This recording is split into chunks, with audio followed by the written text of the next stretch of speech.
All right, guys, so that is what it looks like to change your battery in your Mini.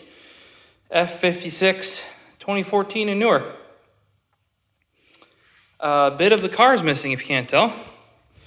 All of those bits to be exact. That is most of the intake, as well as some paneling on top of the engine, and now the battery is out. I was going to do a separate video on that guy right there. This is the Milwaukee M12 Fuel 3/8 inch extended ratchet. But I needed it because, normally when you change a battery, it's remove the terminals, maybe unscrew one of the things that holds it down, and then pull it out. However, here, just to get at one of the terminals, you have to take off two pieces of bodywork on the top of the engine here, basically like that whole side thing. And then you need to take off the air intake on the front here, like those little nostrils. And then the entire air box comes out. And then you can get to the screws that hold the front panel of this on. There is a lot of leaves in there for whatever reason. Not for me. But I'll blow those out with the old air compressor. But I don't think I've ever had, I swear even changing the battery in the frickin' trunk is easier than this. Like, whatever. Hopefully you guys enjoyed this madness. But yeah, if you guys have a Mini, a 3rd gen Mini, this is what you get to look forward to when it dies. Oh, and I still have to code it too, because on this battery, as it goes bad, the car can tell via this little sensor here. And so then it charges the battery more with the alternator. And if you don't code it and tell it you got a new battery, it's going to continue like overcharging the new battery. Now, I don't have the utility to do that right now. It's not going to kill to do it for a week or two, however long it takes for that to come in. But that too is annoying. And looks like that rubber broke out. Hopefully the bottom of that air box fits in that exact same spot again. Looks like something was dripping there. I have to keep an eye on that. Because it wouldn't get like that if it, is that clutch? That's the transmission. Yeah, because you can see it's dark there. That's wet. Everything, I mean, it's barely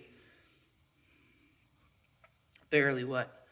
And if this car is anything like my other one, I don't know, the manual transmission fluid is probably the same reservoir as the brake right there. Because that should be the brake cylinder assist. So, woo! Oh, and I had to take the air, I think this is part of the mass airflow sensor off. That's on the air box there. There's like 3 negative terminals you have to remove.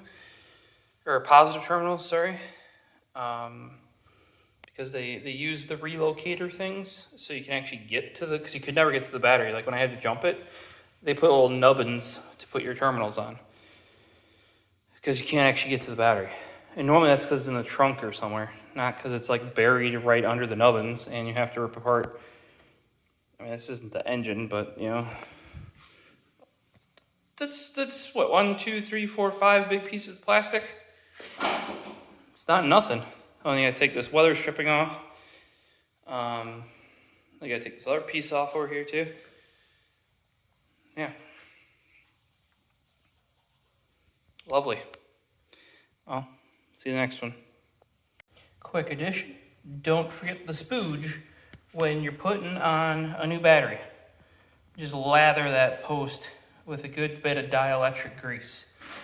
All that is silicone grease. Silicone grease. That's the copper lube. Here you go. Silicone paste, dielectric grease. If you're looking for like just a small amount, you can sometimes find it under bulb grease. Like when you're putting light bulbs in your car, put some of it on there too. It'll help you get it in, and it'll help it not get stuck in there. You want the same thing on that, because if you got to do in the middle of winter or some bullshit, you want that to actually come off. Also, that helps it make contact, like, you know, can maintain a good contact on that lead. Also, don't forget, take the negative terminal off, not C positive.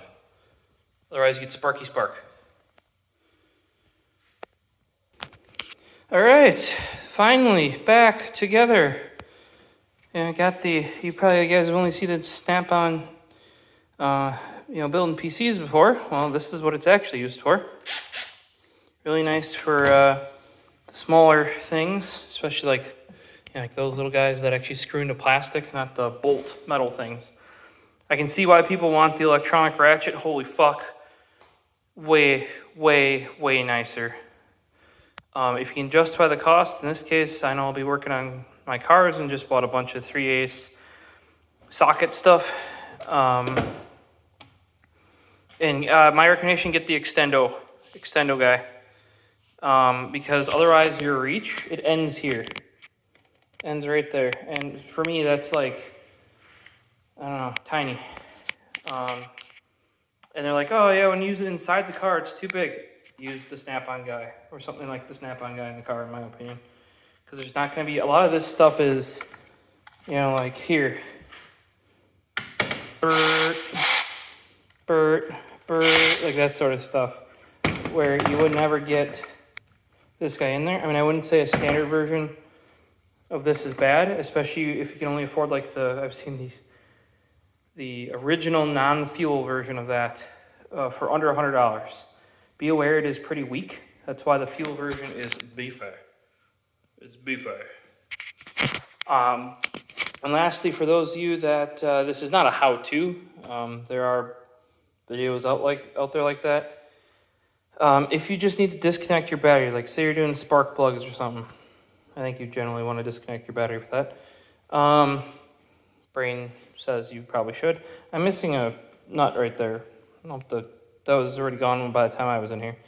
But if you want to easily, you can, by just taking this back one off, get at that rear, like the negative terminal. However, you have to angle it this way, and neither of those two tools can get at it properly. You'd have to have just like an open-ended wrench in order to do it through there. My recommendation, pull the weather dude off here, take the top and the bottom off.